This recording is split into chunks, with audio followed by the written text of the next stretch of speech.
Hello दोस्तों, welcome to my YouTube channel Maa associate. दोस्तों, आज की वीडियो में हम बताएंगे कि आप अपने कर्जे से कैसे मुक्त हो सकते हो। आप और आपकी फैमिली कैसे खुशहाल जीवन जी सकती है। उनको क्या प्रॉब्लम ऐसी जो है कि आगे जो आपको आने नहीं आएंगी, वो प्रॉब्लम के बारे में बताएंगे। अगर आपकी सैलरी 10,000 है, 20,000 है, 30,000 है, 50,000 है, हम उसके रिलेटेड बात करेंगे। जिसकी सैलरी ज्यादा है या जिसका बिजनेस बहुत बड़ा है, उसके लिए तो चलो नहीं है, क्योंकि उनके पास पैसे वाले के पास तो बहुत दिमाग है। लेकिन मेन इश्यू ये आता है कि जिसकी तनख्वाह 10,000 है, 20,000 है, 30,000 है, और जिस हिसाब से महंगाई बढ़ती जा रही है, तो उस हिसाब से ये कैसे अपने आप को मेंटेन कर सकते हैं या कैसे वो खुशहाल रह सकते हैं, अपने बच्चों को भी पढ़ा सकते हैं, बच्चों को भी शिक्षित कर सकते हैं।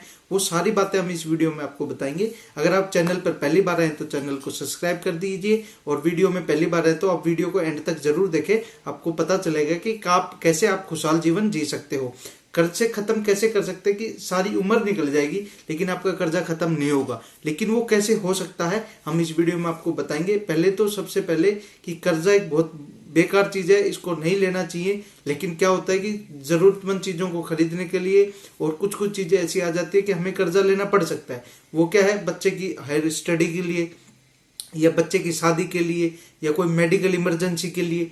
ये सबसे ऐसी ऐसी चीजें। बाकी में तो आदमी नॉर्मल खा कमा के जी सकता है, मतलब गाड़ी नहीं ले सकता तो बेचारा ऑटो में जा सकता है, बस में जा सकता है। लेकिन ये चीजें ऐसी आती है जैसे शादी करना हुआ, या मेडिकल इमरजेंसी हुई, या बच्चे को पढ़ाने के लिए, तो इस समय आपको कर्जा लेना पड़ सकता है। तो उन सभी कर्जों से कैसे मुक्त किया जा सकता है, हम इस वीडियो में बताएंगे। हम सिर्फ आपको 8 नियम बताएंगे, आपको फॉलो करना आपका फर्ज है। अगर आप उन 8 नियमों को फॉलो करते हो तो आप कर्ज से मुक्त बिल्कुल हो जाओगे। सबसे पहले बात करते हैं पहले नियम कि आपको 1 लाख रुपए सेविंग करना है। 1 लाख रुपए से कर्जा तो पहले, ये सेविंग कैसे करेंगे। 1 लाख रुपए सेविंग कैसे करना है, इसके ज्यादा तो मैं डिटेल में बात बताऊंगा।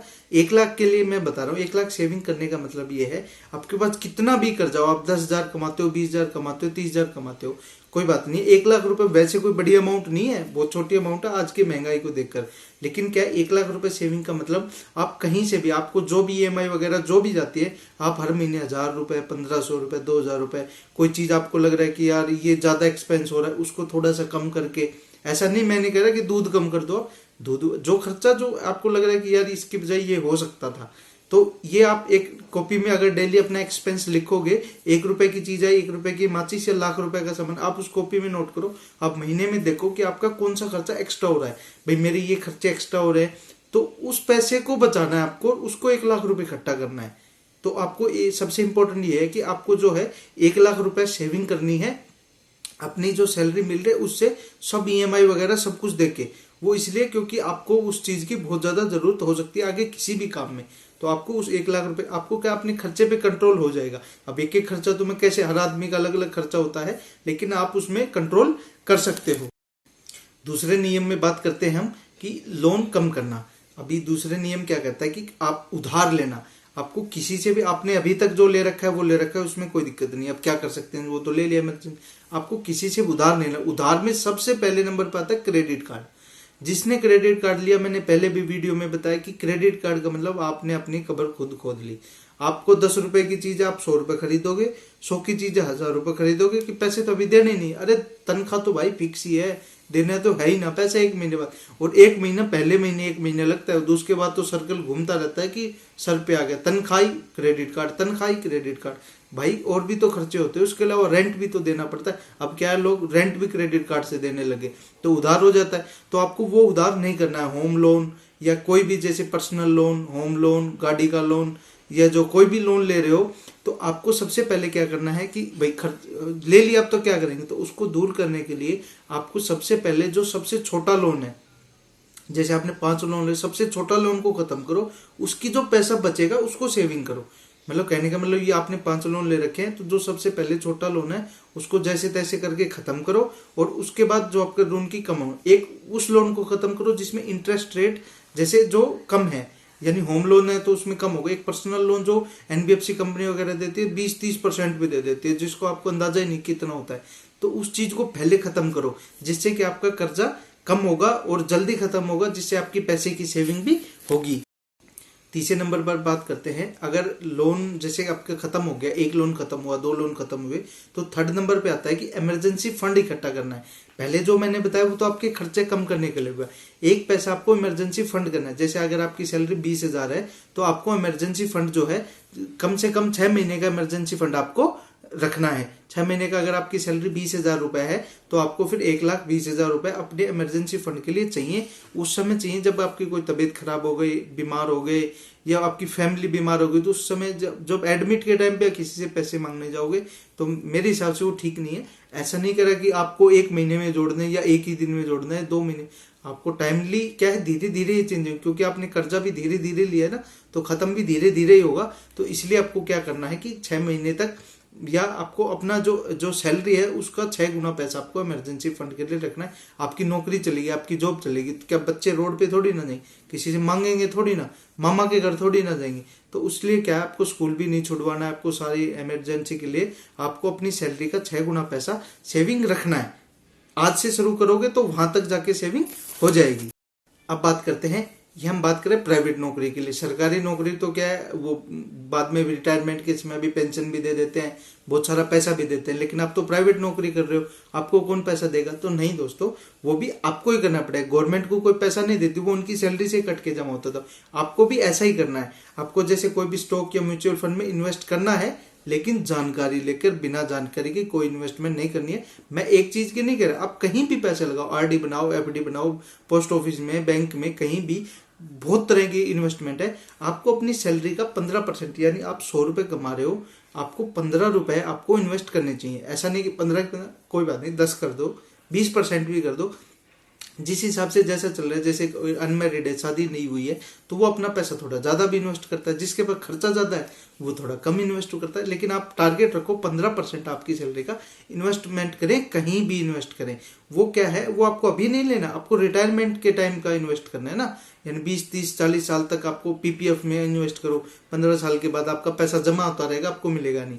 ले सकते हैं लेकिन आपको लेना नहीं है। तब आपको अच्छा, जब बुढ़ापे में क्या है, रिटायरमेंट का मतलब क्या होता है, जब आप कमाने लायक नहीं होगे तो आपको कुछ तो पैसा चाहिए ना।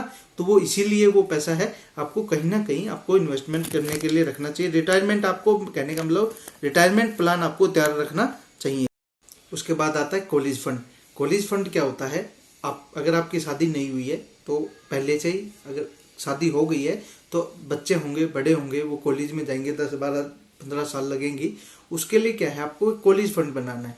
कॉलेज फंड बनी, 100 रुपए स्टार्ट करो। मैं तो कोई ज्यादा अमाउंट की तो नहीं कह रहा भाई, आपकी तनख्वाह 20,000 है, 15,000 है, तो क्या 100-200 रुपए तो स्टार्ट कर सकता है कोई भी आदमी। कोई ऐसी जगह 100-200 रुपए जमा करें या कहीं भी जमा करें, ताकि वो जब वो कॉलेज जाए उस समय उस पैसे की वैल्यूएशन इतना नहीं पता चलेगा।